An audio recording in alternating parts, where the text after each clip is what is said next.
Eu me chamo Ivan Leonardi e faço parte da equipe de instrutores e tutores aqui do Instituto.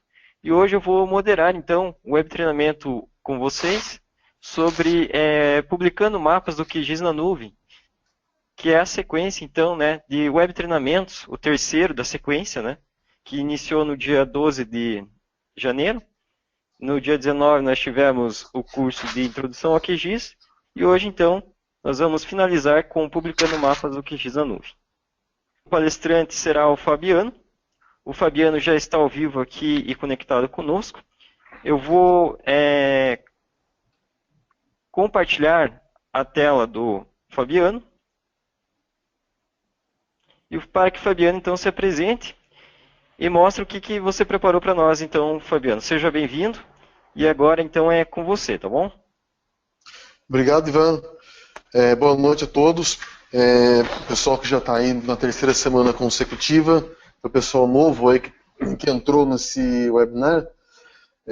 Hoje nós vamos então dar continuidade ao nosso webinar do Quantum GIS, ou QGIS, como é chamado agora, e especificamente no tema acho que todo mundo estava mais aguardando, que era a questão de publicação dos projetos do QGIS e banco de dados do QGIS na cloud. Tá? Para quem ainda não me conhece, eu só vou passar rapidamente aqui um pouquinho sobre mim. Tá? Hoje eu sou sócio consultor de geotecnologias da empresa Solo Verde Engenharia. Sou geógrafo e mestre pela Unesp de Rio Claro, mestrado em Geociências e Meio Ambiente, e tenho um mestrado incompleto também em Engenharia de Transportes. Então, a linha de pesquisa que eu sempre trabalhei foi ligado a geoprocessamento, geoestatística, análise espacial. No trabalho como consultor, eu trabalho com banco de dados GIS, com topografia, e hoje estou focado muito em levantamentos topográficos e sensoramento remoto com VANT, que é o nosso... Inclusive tem alguns cursos que eu estou preparando, já dei alguns outros, mas vai ser uma nova linha de cursos aí e projetos que estou envolvido. Também já trabalhei em uma série de empresas ao longo desses 15 anos, agora vamos dizer 16 anos de experiência. Cito algumas aí, que é Sky, Itaú Unibanco, Cognates, Telemídia, Conestoga Hoovers. Trabalhei também na Sabesp como consultor, mas aí já dentro, já pela Solo Verde já. Trabalhei na imagem como consultor de GIS, instrutor também, Diagonal Urbana, etc. Como docente, sou instrutor aqui da Joeduc, da ESIC Business Marketing, School, Unitoledo, Unirp e agora também de um novo curso, que é da Equali, que eu sou coordenador de Geomarketing. Bom, vamos falar um pouquinho do conteúdo desse web treinamento. Boa parte desse web treinamento eu vou focar, primeiramente, quais são os 3 grandes conceitos hoje de sistemas de informações geográficas e computação no geral. Então eu vou falar um pouquinho do que é a computação na nuvem, o que é a cloud computing, quais são as vantagens e desvantagens, algumas das características, exemplos de conceitos e serviços de cloud computing. Desculpe. E em relação ao Quantum GIS, como que ele vai do desktop até a cloud. Vou fazer a apresentação aqui dos sistemas Cloud GIS e no final a gente vai pôr a mão na massa, que vamos pegar aquele mapa que foi salvo na última apresentação e vamos fazer a publicação dele dentro da nuvem e vocês vão ver como que ele fica disponibilizado, tanto o banco de dados quanto os mapas. Tá? Bom, primeiramente, eu quero passar um pouco do conceito da nuvem. Primeiro, o que é nuvem? Por que a nuvem? Ao consultarmos livros de redes, de telecomunicações e afim, pode-se perceber que o desenho na nuvem é utilizado para fins de abstração. Ou seja, dentro desse contexto, representa uma rede, uma série complexa de ligações que elas são simplificadas através do desenho da nuvem. Tá? E no desenho esquemático, a nuvem também é utilizada para mostrar o que tem contido ali sem entrar em detalhes. Então é uma maneira de simplificar as ligações complexas que tem ali por trás. Então, por exemplo, se a ideia é explicar como funciona uma tecnologia de comunicação que interliga duas redes de computador, não é necessário detalhar as características de cada uma. Assim, se utiliza uma nuvem para indicar que é uma rede ali. Isso é muito óbvio. Por exemplo, se você tem uma ligação do telefone A com o telefone B, ele vai passar por uma rede extremamente complexa. Vamos supor que esteja ligando de um telefone fixo para um celular. Então, vai passar do celular para a estação rádio base, que vai pelos cabos, que vai chegar na central, que vai ser processado, que vai ser enviado. Então, todo esse caminho não preciso mostrar. Então, os primeiros conceitos de tecnologia de telecomunicação para representação sempre utilizou a nuvem. Aí a computação na nuvem simplesmente absorveu essa ideia. Ou seja, esse desenho da ideia da abstração passou a representar a internet. Então, quando eu falo joguei para a nuvem meus dados, eu estou jogando para um sistema complexo de armazenamento de dados e outros serviços que eu vou detalhar aqui nesse web treinamento, que ficam no local que eu não preciso conhecer tecnicamente a infraestrutura. É simplesmente um serviço no qual eu armazeno minhas informações e tenho como recuperá-las através de uma série de interfaces. Então, a ideia da nuvem é ocultar toda essa parafernália técnica de um usuário convencional. O que eu chamo de um usuário convencional?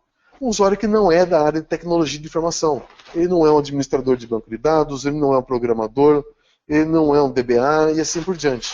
Ele é um usuário de GIS, ele é um usuário leigo, ele só precisa saber do negócio dele e deixar que a nuvem se encarrega do resto da infraestrutura. Então, indo para o conceito aqui da Cloud Computing, Cloud Computing é uma tecnologia que permite acesso remoto a programas, softwares e banco de dados, que não está colocado aqui, mas acesso a banco de dados também. E a execução de diferentes tipos de tarefa simplesmente pela internet. O melhor exemplo disso, eu vou mostrar uma série de exemplos, mas o melhor exemplo disso são os aplicativos de celular, tanto para Android, para iPhone, Windows Phone. A maioria deles trabalha com esse conceito de nuvem. Tanto que vocês podem notar, se o celular não tiver conexão com a internet, ele é meio inútil. Ele é uma calculadora, ele vai ter algumas funções limitadas sem a internet. Quando eu passo a ter internet, a maioria dos aplicativos volta a funcionar. Por exemplo, e-mail, WhatsApp, Dropbox, e dentre outros aplicativos.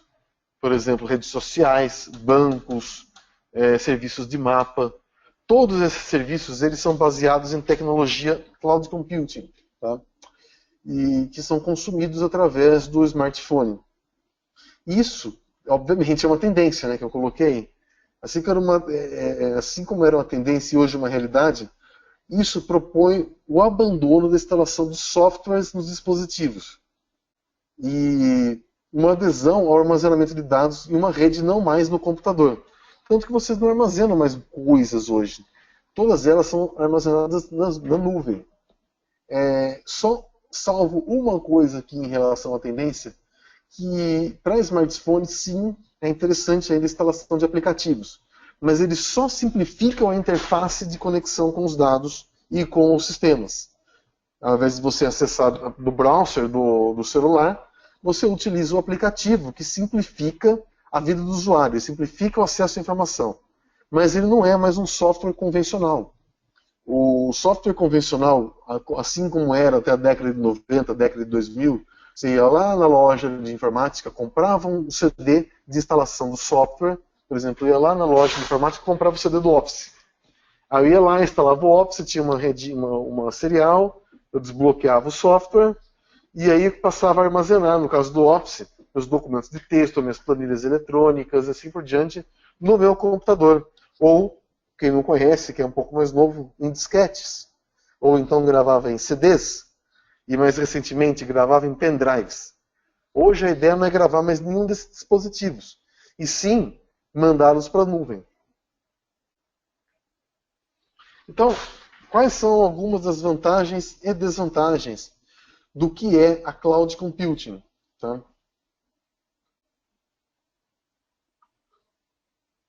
Algumas desvantagens seriam o acesso remoto, ou seja, basta estar conectado na internet. Então, você, de qualquer local, desde que haja conexão com a internet, eu consigo acessar os meus dados, eu consigo acessar os meus sistemas. Eu posso acessar de um computador que não é meu. Eu posso ter um computador de uma LAN house, por exemplo, consigo acessar os meus dados e sistemas. Então, ou seja, isso dispensa a instalação de software e hardware. Isso também permite a edição de documentos e aplicativos de qualquer lugar. Vou mostrar alguns exemplos mais adiante, mas já antecipando aqui. Por exemplo, no Google Docs. O Google Docs é um serviço como o Office, é um concorrente do Microsoft Office, no qual os softwares ficam na internet, o editor de planilha, o editor de texto, e assim por diante, é um software na internet, e os dados também ficam. Então você pode editar a planilha eletrônica na internet sem baixá-la no seu computador e sem ter o software. Tá? Outra coisa interessante que surge disso é a integração dos dados. Vou dar um exemplo que acontece aqui com nós, com os instrutores aqui da GeoEduc. As planilhas de controle de alunos, elas são disponibilizadas para nós através do Google Docs. Ali eu consigo ver uma planilha que tem o cadastro de todos os alunos participantes. Se eu editar aqui, ele vai ficar salvo na nuvem. Se o pessoal da GeoEduc, da administrativa, editar, ele vai ficar salvo. Então não tem mais aquele problema de eu editar um arquivo, por exemplo, Excel, eu tenho que mandar por e-mail para aquela pessoa, isso pode gerar duas versões. Então eu estou editando um único arquivo que está na nuvem. Então ele permite uma edição múltipla, tanto de mim quanto de outra pessoa que possa acessá-lo. E evita com que esse arquivo seja duplicado. Vamos supor que eles mandem para mim o Excel, eu edito aqui, mando de volta, mas aí já tinha editado outra coisa lá, eles têm que compatibilizar a versão. Não. A nuvem corta esse tipo de problema. Traduzindo para banco de dados geográficos. Eu tenho, por exemplo, 3 pessoas editando dados. Se os dados estão na nuvem, esse dado ele vai estar versionado para essas 3 pessoas.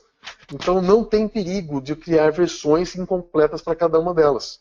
Você está editando uma base de dados única, ou seja, você já está centralizando os dados como deveria ser uma estrutura corporativa.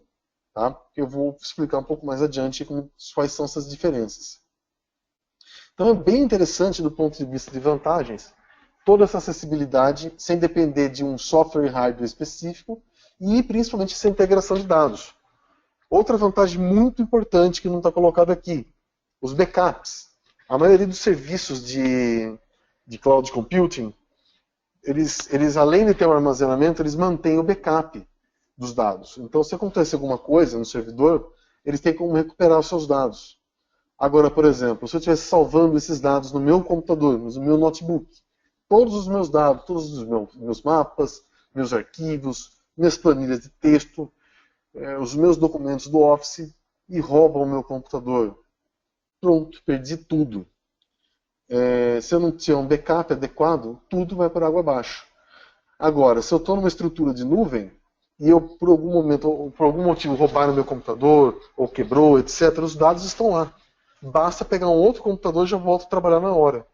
Então, essa substituição de hardware, ela fica muito mais fácil sem ter que eu montar a máquina novamente. Que lembro que antes, vamos supor que quebrou o computador, mesmo tendo o backup dos dados, eu tenho que fazer uma máquina nova. O que consiste isso? Instalar o Windows, instalar os softwares, configurar tudo, para poder voltar a trabalhar. Na nuvem não tem esse problema. Basta a configuração mínima do computador, seja ele lá com o Windows e acesso à internet, eu já consigo trabalhar com tudo sem maiores problemas. Tá?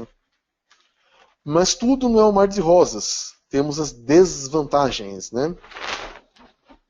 Algumas das desvantagens começam pelas restrições das instituições que vocês estão trabalhando. Por exemplo, eu trabalhei em grandes empresas como a Sky, prestei serviços em outras empresas grandes como a Sabesp. Todas elas têm normas muito rígidas de segurança da informação. Ou seja, dados dessas empresas só podem circular dentro de uma rede delas. com todo o controle que eles colocam em normas de segurança da informação. Isso implica que um sistema na nuvem não é bem-vindo, porque na nuvem implica mandar os dados para fora dessa rede corporativa. Então, para esse tipo de empresa, no qual as regras de segurança da informação são bem estabelecidas e rígidas, a cloud computing já morre aí. Mas, numa instituição como essa, nem há necessidade de ter cloud computing. Por quê? Ele já tem toda a infraestrutura de servidores, toda a infraestrutura de rede, de softwares. Então, é muito mais vantajoso, nesse caso, que já essa infraestrutura está montada, utilizá-la do que eu partir para uma solução na nuvem.